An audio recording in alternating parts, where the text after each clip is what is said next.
Rode Wireless Go through my lav. It's a cheap Movo lab, so I have no idea how this is sounding. It's really peaking high on the receiver. So earlier took it out for the wind test. Take these off so we can see. Took it out for the wind test and worked really well, especially with the fuzzy. Got to have the fuzzy on. And really takes down a lot of that thumping. And anyway, this is a test. I don't know how it sounds yet, but we will see. Okay, so it's a bit windy out here and I'm directly letting it hit the mic.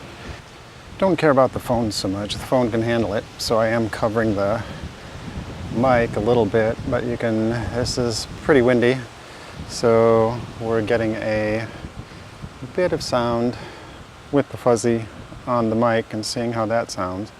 I don't really want to take it off because of the sprinkling. If there wasn't as much rain, then I wouldn't have a problem. But I just bought these things and I'm not going to get them wet, except through my shirt right now. So anyway, this is sound of my voice with the rain and the wind, and it's hitting the microphone pretty well.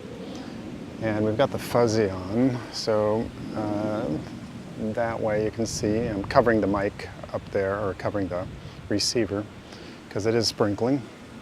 And you get a little bit of the sense of the wind, especially at certain angles. And I'm going to see how that sounds. Testing 1, 2, 3, 4. This is a test as I'm walking back to the door. Fuzzy off, so you can hear sprinkling has gone down a little bit. But see how this sounds with the wind hitting and going across the body like that. So testing 1, 2, 3, testing and looking at the trees. So this is how it sounds with the wind moving across my body without the fuzzy protection on the microphone.